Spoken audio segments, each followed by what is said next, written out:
2024 Sankranti season తర్వాత Tollywood box office పరిస్థితి ఎలా ఉందో ఒకసారి చూద్దాం. మామూలుగా ఫిబ్రవరి నెలలో రిలీజ్ అయ్యే సినిమాలకి మిగతా రోజుల్లో మాదిరిగా కలెక్షన్స్ రావు. సంక్రాంతి తర్వాత మార్చి సెకండ్ వీక్ వరకు బాక్స్ ఆఫీస్కి డ్రై సీజన్గా భావిస్తారు. ఏవో కొన్ని సినిమాలు మాత్రమే ఈ టైంలో మంచి వసూళ్లు రాబడతాయి. ఈ టైంలో సినిమా పైన టాక్ కొంచెం అటు ఇటు అయినా బాక్స్ ఆఫీస్ దగ్గర వాషౌట్ అయిపోతుంటాయి.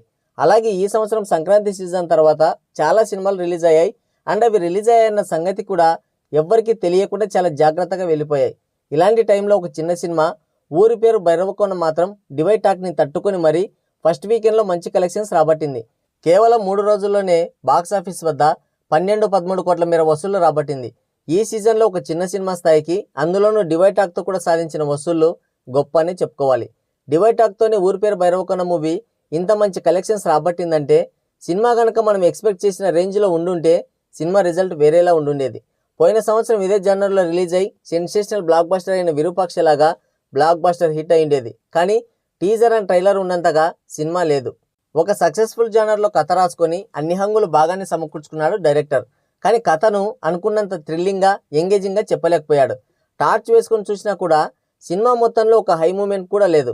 బాక్స్ ఆఫీస్ దగ్గర సరైన పోటీ లేకపోవడం, థియేటర్లో చూడదగ్గ సినిమాలు లేకపోవడం, ఉన్నంతలో కొంచెం మంచి మూవీగా ఊరు పేరు భైరవకొండ కనిపించడం లాంటి అంశాలు ఈ మూవీకి బాగా కలిసి వచ్చాయి. ఉన్నంతలో సినిమా మంచి వసూలని రాబట్టింది. చాలా ఏళ్ల నుండి వరుస ఫ్లాప్లతో అల్లాడిపోతున్న సందీప్ కిషన్కు ఇది కొంతమేర ఊరటనిచ్చే అంశమే అని చెప్పుకోవచ్చు. ఇక భైరవకొండ బాక్స్ ఆఫీస్ విషయానికి వస్తే ఈ మూవీ 4 రోజులకు గాను టోటల్ వరల్డ్ వైడ్గా 15,05,00,000 గ్రాస్, 7,75,00,000 షేర్ వసూలు చేసింది. వర్కింగ్ డేలోకి అడుగుపెట్టిన తర్వాత సోమవారం, మంగళవారం ఈ 2 రోజుల కలిపి 1 కోటి రూపాయల గ్రాస్, 65 లక్షల షేర్ రాబట్టింది. టోటల్గా 16,40,00,000 గ్రాస్, 8,40,00,000 షేర్ వసూలు చేసింది. ఈ మూవీ హిట్ అవ్వాలంటే టోటల్గా 22 కోట్ల గ్రాస్ కలెక్ట్ చేయాలి. చూస్తుంటే ఇక గేట్లన్నీ మూసుకుపోయినట్టే ఉన్నాయి. ఈ రోజుల్లో సినిమా ఒరిజినల్ రిజల్ట్ ఏంటో తెలియాలంటే వీకెండ్ అయ్యే వరకు ఎదురు చూడాలి. బాగా హైప్ ఉన్న సినిమాలు వీకెండ్ వరకు బాగానే పర్ఫామ్ చేస్తాయి. కానీ సినిమాకి డివైడ్ టాక్ వస్తే మాత్రం వర్కింగ్ డేలో సడన్గా డ్రాప్ అయిపోతాయి. ఫిబ్రవరిలో రిలీజ్ అయిన సినిమాలన్నింటి పరిస్థితి ఇలాగే ఉంది. ఇక రవితేజ్ ఈగల్ పరిస్థితి మరి దారుణంగా తయారైంది. సోలో రిలీజ్ కావాలని పట్టుబట్టి మరి మంచిగా థియేటర్స్ అన్ని ఆక్యుపై చేసిన ఈగల్ ఆ రేంజ్లో బాక్స్ ఆఫీస్ వద్ద పర్ఫామ్ చేయలేక చేతులు ఎత్తేసింది. జరిగిన బిజినెస్కి వస్తున్న కలెక్షన్స్కి అసలు సంబంధమే లేదు.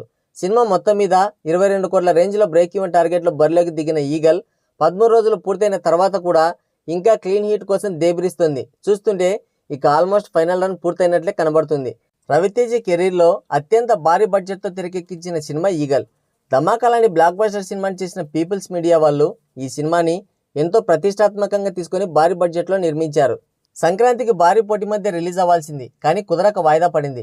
ఫిబ్రవరి 9న గ్రాండ్గా పోటీ లేకుండా మంచిగా రిలీజ్ చేసుకున్నారు. కానీ టీజర్ అండ్ ట్రైలర్ ఉన్నంతగా సినిమా లేకపోవడంతో డివైడ్ టాక్ తప్పలేదు. ఈగల్ సినిమాకి రివ్యూలన్నీ నెగిటివ్గానే వచ్చాయి. కానీ నిర్మాతలు మాత్రం సూపర్ బంపర్ అంటూ బాగానే పబ్లిసిటీ చేసుకున్నారు. రవితేజ్ మీద ఆడియన్స్లో ఉన్న పాజిటివ్ బజ్ కారణంగా ఇతర సినిమాలు ఏవి పోటీలో లేని కారణంగా వీకెండ్ వరకు ఓ మోస్తారుగా ఆడింది. కానీ వర్కింగ్ డేలో పూర్తిగా డ్రాప్ అయింది. ఇక ఆ తర్వాత సినిమా ఏమాత్రం పుంజుకోలేదు. సరిగ్గా వారం తిరిగేసరికి థియేట్రికల్ రన్నే ముగిసింది. ఈగల్ సినిమా ఊసేలేదు. మూవీ టీం కూడా ఇక పబ్లిసిటీ కూడా దండగేని సైలెంట్ అయిపోయింది. ఈ సినిమా బాక్సాఫీస్ విషయానికి వస్తే ఇప్పటి వరకు ఈ మూవీ ఏపీ తెలంగాణలో 13,14,00,000 షేర్, 23,75,00,000 గ్రాస్ వసూలు చేసింది.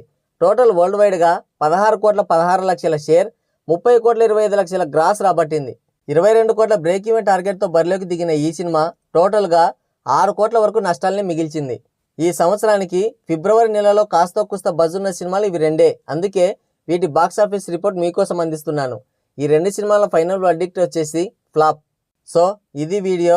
ఈ వీడియో పైన మీ అమూల్యమైన అభిప్రాయాన్ని కింద కామెంట్ సెక్షన్లో కామెంట్ చేయండి.